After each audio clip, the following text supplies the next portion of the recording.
a lovely good afternoon and welcome to Lunchtime Chat Show with me, Tapelo Joe Smarter. Now today we discuss a number of issues pertaining to civil servants, and just recently there was a salary increment of 8% to all civil servants across the board. However, there were some assertions that only those that are in the health sector were awarded this 8%. However, we do have Biomedical Union of Zambia President Mr. Daniel Mwimbe to come and clarify and just bring us up to speed with what is currently happening in the civil service, because he was one of the presidents for some of the unions that sat at a round table with government officials and negotiated for civil servants. Mr. Mwimbe, thank you so much for coming through to Lunchtime Chat Show. Good afternoon, Capello, and good afternoon, everyone there. Okay. Now, first things first, we saw that civil servants were awarded 8% salary increment. As Biomedical Union of Zambia, how do you look at this move?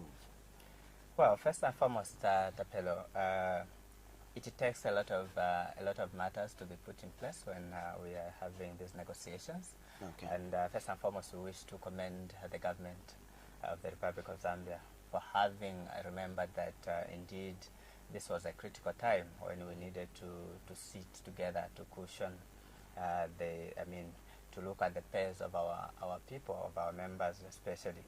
When you look at the current status, it needed really something to be added on the pay for the workers. And for us as a union, that's why we wish to commend government, because I remember we had the last negotiations in 2019. 2020, there was no increment. I wish to remember that we had seen that there was no increment, and the whole budget was pushed to 2021 to look at the increments that can be offered to the workers. And that's one thing that we wish to commend government, that they remembered. Of course, they had written to us a few months ago trying to remind us that they wanted to extend the collective agreement of 2019 to some dates in 2020. They wanted to extend the expiry date, but we told them, we reminded them that there is no law that binds the unions to extend the expiry date. What we do is simply to give life to the collective agreement so that it can allow us to sit and bargain within a short period of time and award the civil servants an increment. Okay. Now, according to a Public Service Management Division Permanent Secretary, Mr. Boniface Chimbwali, he said the 8% salary increment that was awarded to health workers applies to all civil servants. But one particular thing of interest that I noted is that he further explained that from these principles, government has removed tax from civil servants with a salary below 4,000 kwacha, and has also upped the salary of those who are earning 3,300 by 700 kwacha, which will be replicated to all civil servants. Again, as Biomedical Union of Zambia, how do you look at this move? Okay, first let me explain something that just like the Permanent Secretary said, that this increment, I'm sure you remember there were a lot of discussions that no, the increment, the 8% increment was only for health workers. But when you look at the rules that bind the bargaining itself, they are structured in such a way that now that we are using a single spine salary scale, that whenever one sector agrees to the salary increment, that binds all sectors. That's unfortunately the implication, because there was a time, if you recall very well, in 2013 when the government increased the salaries for teachers for the teaching sector to almost 200%, and health at that time was only awarded 4%, and that's when health struggled to push through. And they were given also something which now we are calling the health shift differential allowance to just cushion. So that was then when the salary scales were different, and we were running with different salary spines. But now government has put, I mean, together with the unions, agreed that we put it under one single span scale, which runs from A almost to somewhere Q, and it is that now has started binding all of us when we sit on the bargaining table. That means if the teaching sector agrees to a 2% and science, then all of us have agreed. That will be a 2% increment across the board. That will be across the board, and that is the implication now on the table.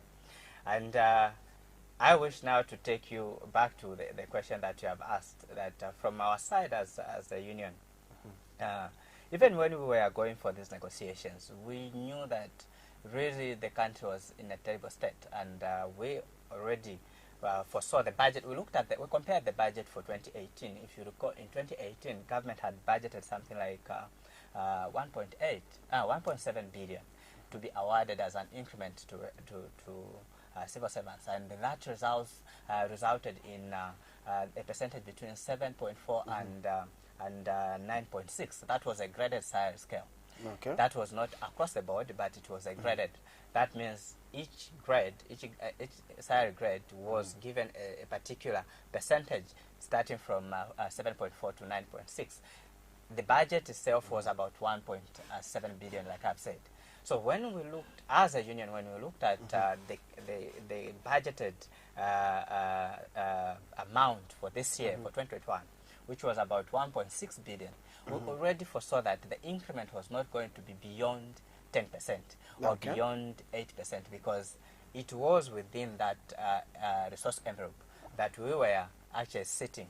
And also looking at the country which is already, the economy which is already in recession, all those are some of the factors that we were considering even before we went for the negotiations, that indeed we can have, if you look at our demands, they were as high as 40%. We were demanding a 40% because we looked at, for instance, you look at countries like Australia. I'll give you an example of Australia, what Australia did. You remember the meltdown, the economic meltdown that we had. This one is the second. The first one, which captured the whole world again. What Australia did, they realized that what was needed was to put money into circulation. And from the taxes, they reduced the taxes and started giving money back to the workers. That means when I have the money, the marketeer has the money. And that's what they did to sort. And it is the only country that did not complain of the meltdown. And that's what we expected in this economic meltdown, that when we sit together with government should look at throwing money into the circulation so that money should be everywhere. Everyone should participate. Everyone, a marketeer, when the civil servants have money, it means marketeers have money. That's what we were expecting from government. But when we saw the start itself, because the start, once you sit on the bargaining, the start speaks volume. When you hear government offering a 0% as their start, and you are at 40, you even know that here things are not in the way that we want them to be. So let me find out from you, Mr. Mwimbe. You initially were proposing 40%. Exactly. And 8% was awarded across the board. Exactly. When you look at the 40% that was awarded, is it justifiable, seeing that the economy is in recession, and the economy is trying, or the country is trying to recover from the devastating effects of COVID-19? Is the 80% that was awarded to all civil servants justifiable? As a union, how do you look at this? I'll tell you what. I'll say the 80% that we were given was not enough, and it's not even justifiable. Even when I sit here, it's it's with all that pain that yes, our members have gone away with 8%. You know, the reason why I would say pain.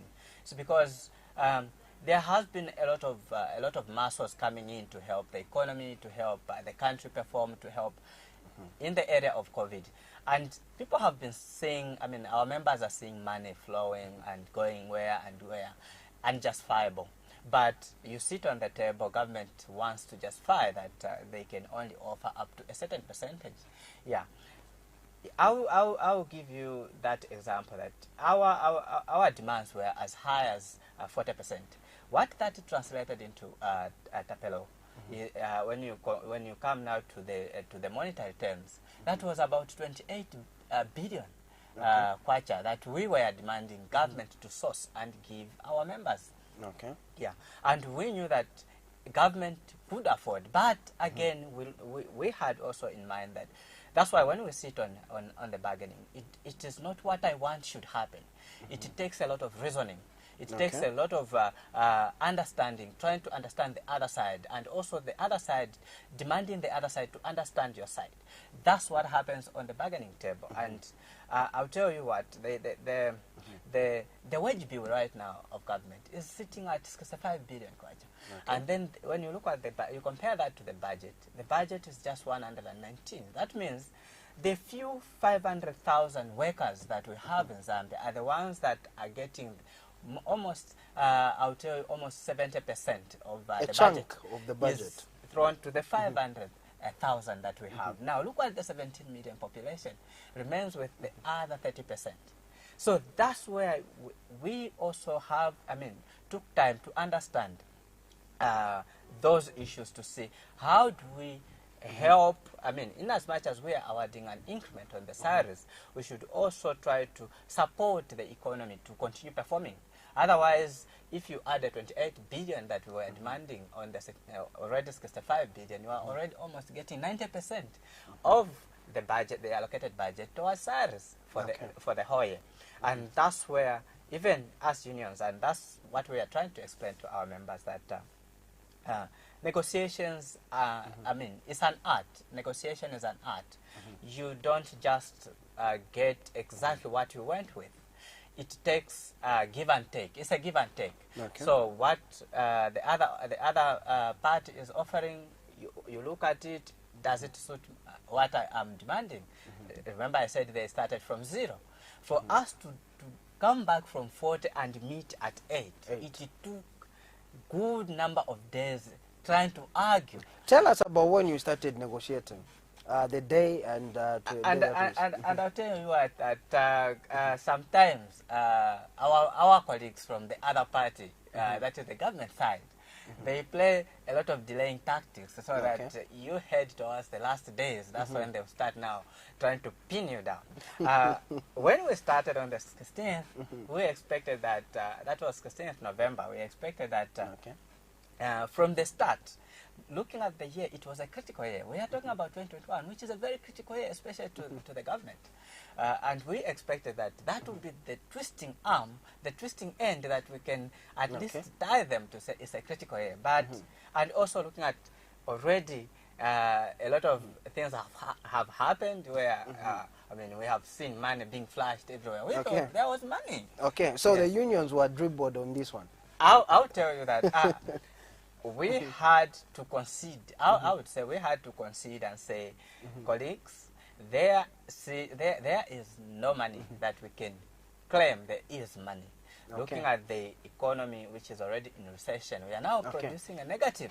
Now, let me find out from you, because my expectations, I'm sure even your members' expectations were that in as much as COVID-19 had its own devastating effects, but looking at the health sector, it received numerous donations in monetary forms. So my expectations, and I'm sure our viewers' expectations there, they expected the health sector to be boosted, workers to be motivated, workers' salaries at least to increase. But when we look at the statements or reports that we're receiving, even those workers that were named the frontline workers that were working in the COVID facilities, that are still working in the COVID facilities, Mr. Mwimbe, you agree with me that they haven't yet even gotten their allowances. So where is the money going? Because just recently there were reports that money is being misapplied. COVID money is being misapplied at the Ministry of Health. We would like to get it from you as a union president from the Biomedical Union of Zambia. Well, you are very much right that Minister of Health has received a lot of support, and that we cannot dispute. They have received a lot of support. In monetary forms. Yeah, exactly. And that's why, even from our side as a union, we are still disappointed in terms of how money has been handled under Ministry of Health. In as much as we understand they are doing a lot of works to try and protect the lives of the people, but they have neglected most of the areas that should have helped. And I love the part that you have brought out in terms of monies. We expected monies to be allocated to the Ministry of Health, enough monies. And it started with the budget. I think you heard even our reaction on the budget. We said we expected that this is a time when government should have concentrated on the Ministry of Health to give them a good budget, so that at least we can have enough workers being employed. We can have enough drugs in the hospitals. We expected that to happen, but probably those are their politics inside that we wouldn't want to go into, because. But should you be affected as health workers? Exactly, because those are politics that end up affecting us. They are inside politics, which, like you mentioned, where money has been donated to Ministry of Health, but is misapplied, and sometimes not even, sometimes concealed, not even mentioned that we received this money. That's why I wouldn't even want to go into that, because they have their own politics to deal with. But on our side as workers, we expected, of course, like you have reminded me, the head of state himself, you heard him direct Minister of Health to take care of the health workers and give them an incentive. Exactly. That's why, Tapelo, I would tell you that even when we sat on the bargaining table, this is one key element that helped us to get a risk allowance, the risk allowance that you mentioned at 2%. In as much as our demand was at 30%, we wanted a risk allowance to be given at 30%. Okay. And our colleagues, we also had politics within ourselves as unions, where some unions feel like, no, how do you award health sector all that percentage, and all of us will go with this little? So we had also our own politics to juggle with, and within the unions, within the trade unions, to see how do we balance up. And but everyone got to the fact, agreed to the fact that health workers have been doing massive works to try and protect the nation. And because of that directive, that's why everyone was very much supportive this time when we sat on the table to say, can we award health workers at least something that can cushion on their COVID fight? And that's where the infectious risk healthcare risk allowance came from. Okay. You may want to know that we've been fighting for a risk allowance for so many years that we wanted. I'm telling you, by now, we wouldn't have been talking about an incentive from the president being announced, because the president would have just said, I gave you a risk allowance at this percentage. The 2% is not enough, I'll tell you. It's not enough to cater for the risks. Okay. Maybe one of the curious questions that our viewers have there is that we've talked about a health worker. Let's say this is a nurse or a clinician or a biomedical technician. Let's find out. If, for instance, one is getting 4,000, Mr. Mwimbe, then we add 8%. How much are we talking about? If one is getting a 3,500, then they are given an increment of 8%. How much are we talking about in monetary forms? So, in monetary forms, first before I even attempt to calculate your mathematics, and I will tell you that I'm not an accountant or a mathematician. You are a scientist. Calculating what salary will result into. Okay. We have our members who are unionized in their size. They have size scales that are unionized, and of course, after we negotiate, everyone, whether you are in non-unionized or whatever, you still enjoy the benefits of the 8%. Yeah. Okay. So I'll take an example of the degree holder who is in I. Okay. Who is in I, and the current where they sit, the entry point, the current size scale is, say, okay, the current size will be like 6,000, for instance. For instance. That's a basic salary. And when you apply the 8%, of course it adds about 400 plus. Okay. It's about 400 plus, which takes them to almost 6.5. Okay. Yes, yeah, 6.5. Now, in our agreement again, we looked at a number of issues that are affecting the economy. Yeah, and we agreed that for the next 1 year, because this collective agreement expires 31st December 2021.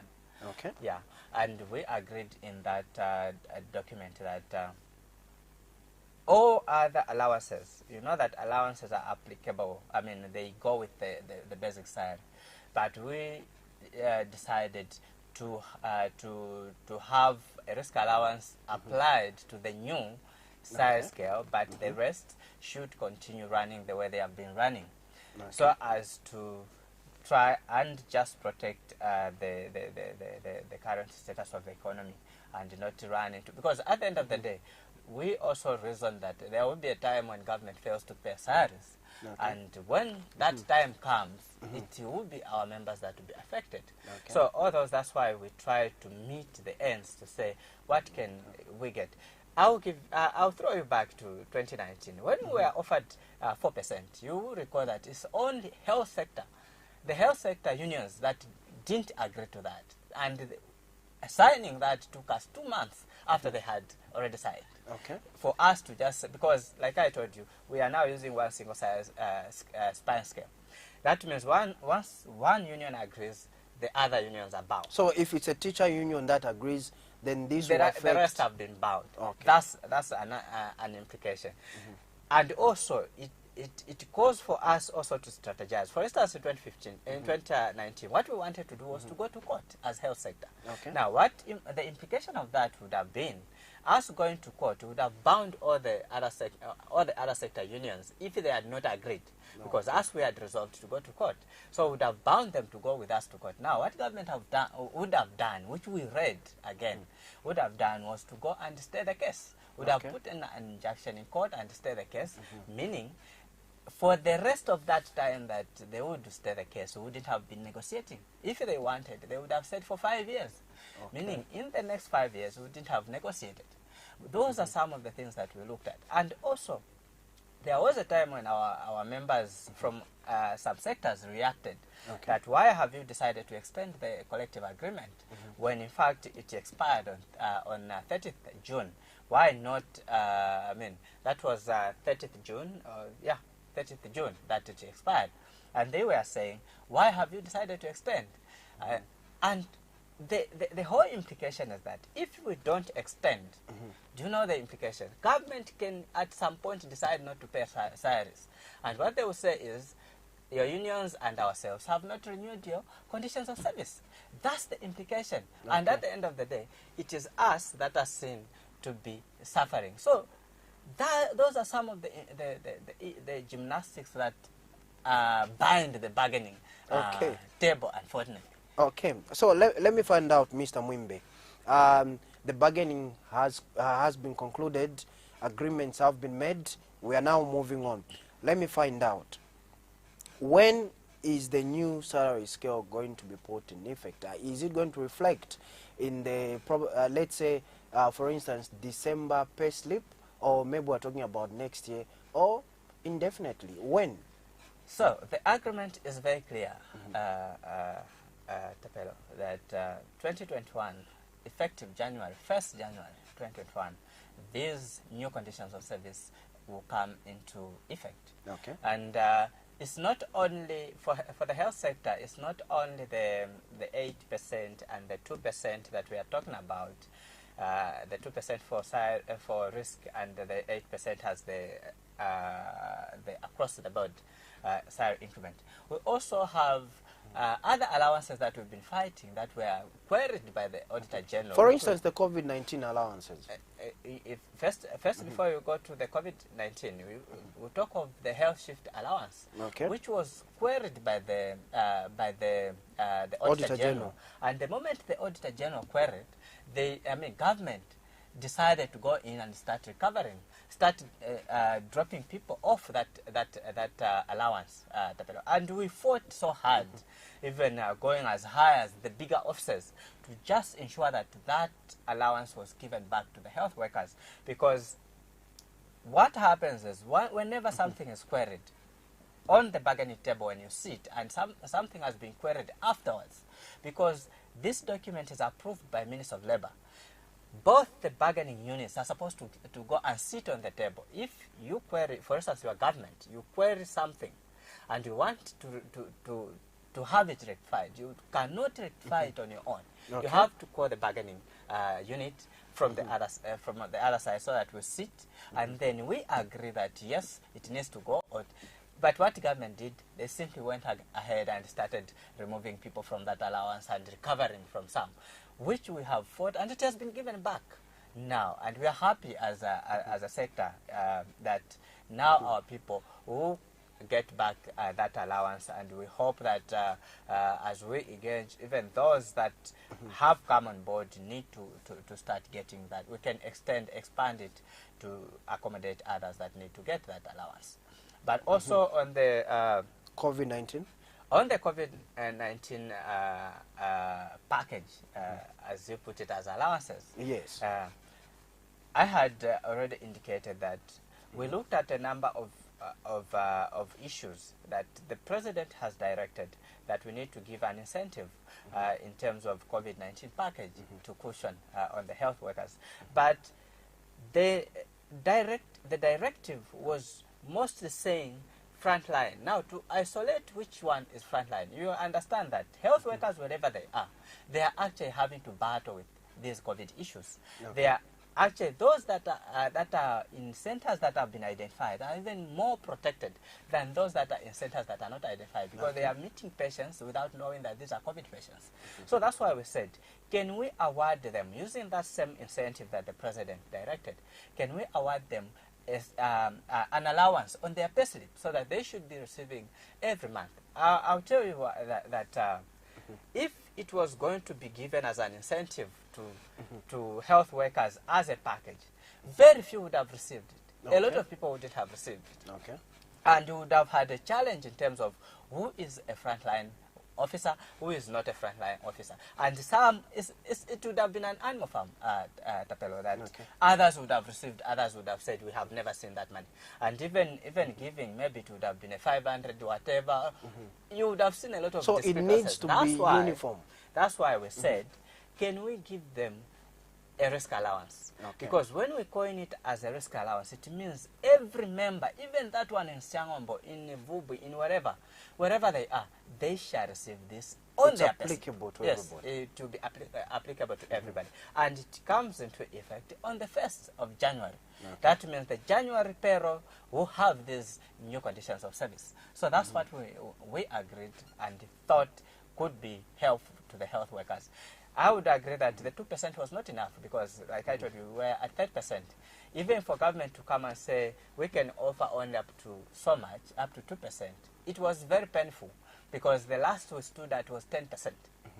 But we have hope that the beginning is the most important thing, that we have introduced it on the payslip. And when we meet next time, it will be to review how can we increase the percentage, can we move the percentage to something that is sensible in terms of what the health worker needs in terms of the risk. Okay, so come January, after month end, once we know that civil servants have been paid, we will be able to summon you, Mr. Mwimbe, and so that you can tell us whether the proposed increment will reflect on the January payslip. Sure. Okay. Now, moving on, there have been reports, several reports of a named company, and I'm talking about the company which goes by the name Honeybee. It was in media reports, it is in public domain, that this particular company supplied fake paracetamol earlier.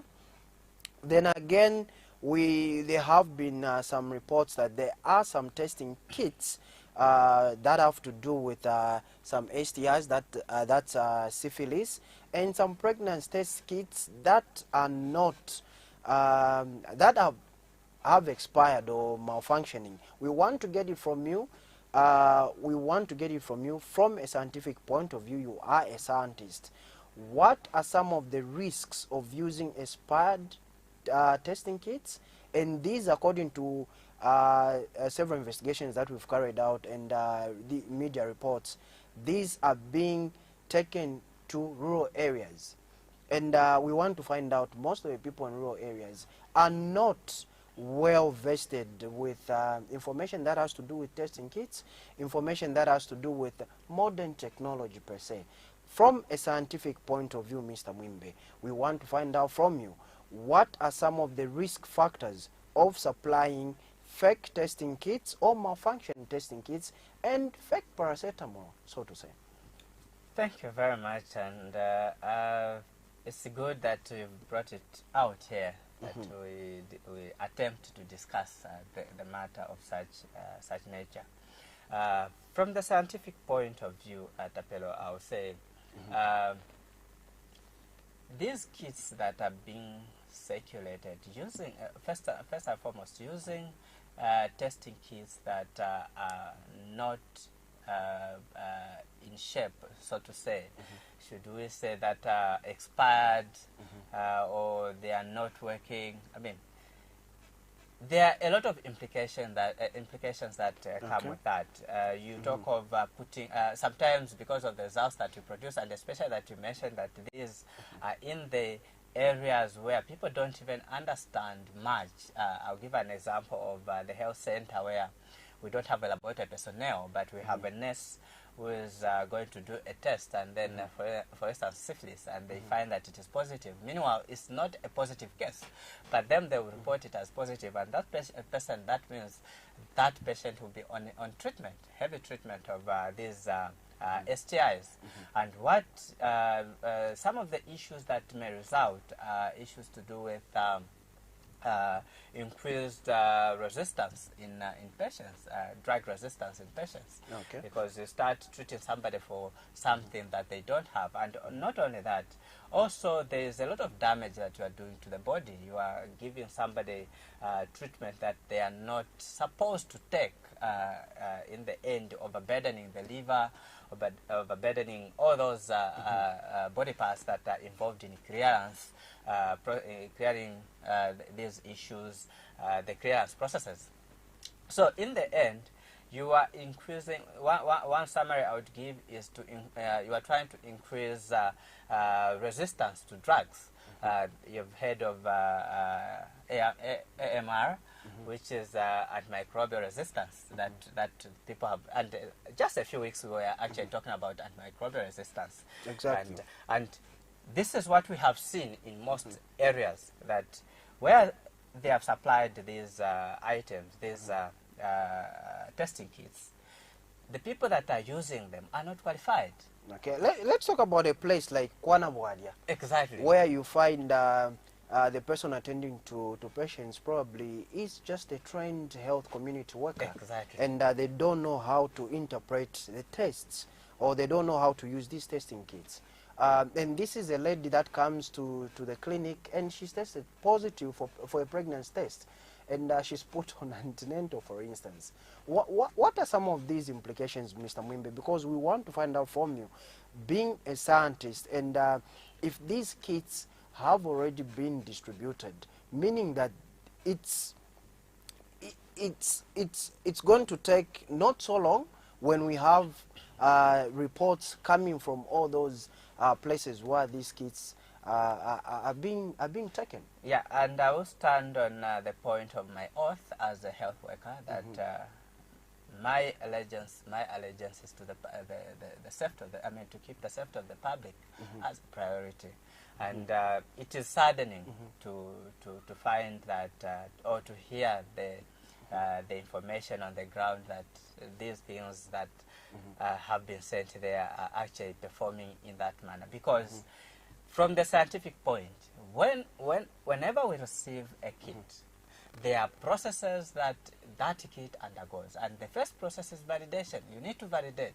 Okay. Some may start with verification, where you have to make sure that what is on the paper, what the manufacturer is saying is what you have exactly here.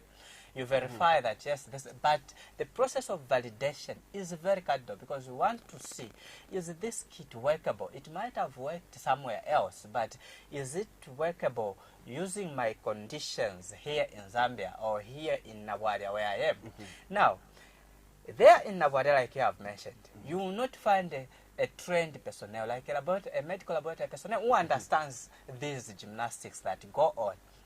And I actually feel pain. I have a lot of pain in my heart, because these things are being sent to people that don't understand. And that's the source where we are saying, why send things that are not...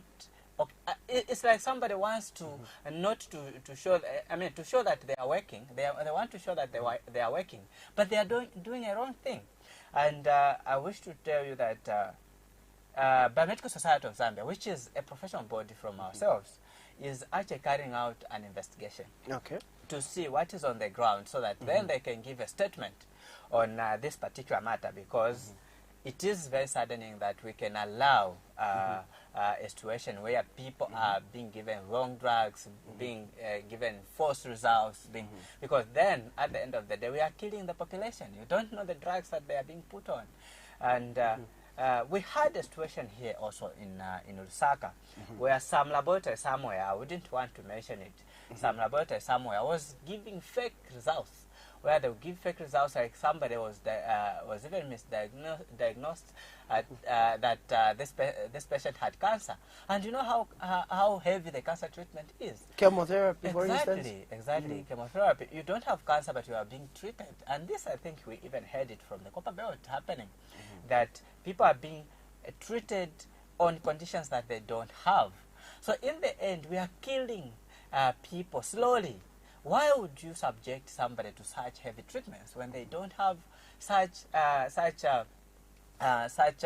diseases or such conditions? So this is what we are going to start seeing, and that's why I would love to call on the Minister of Health to take this seriously, because the health centers where they have sent these things, we don't have laboratory personnel that are qualified.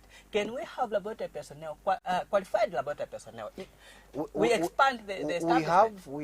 We have students that are qualified laboratory personnel languishing in the streets. Exactly. Why can't they be deployed in these centers? That's why we are saying, can they expand the establishment, so that in these health centers, because if they had sent laboratory personnel in these health centers today, the moment these items reached, they would have been assessed to say they cannot work here, and who would have seen that they should have been sent back to MSL. And even MSL, why would they allow a company such as Hanbi to start supplying?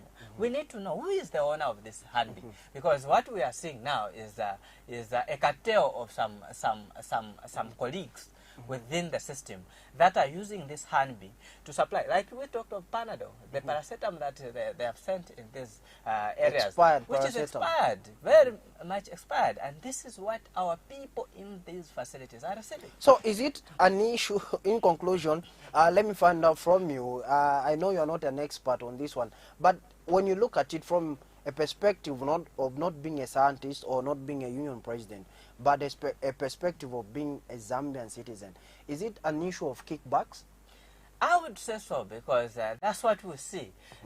You know, the procurement process itself has been infiltrated by some colleagues we would call cadres, who also want to participate in the process of purchasing, the process of supply and all that. But are they qualified? Are these trained personnel? That's exactly what we are talking about, Tapelo, that you need to involve qualified people. And for them to be involved, it means senior colleagues up there are also involved in this dirty game, that are allowing these colleagues that are on the ground, that are down here, to start participating in such kind of supplies. What we are saying is, can we leave the supply chain to the people that understand how to deal with supply chain?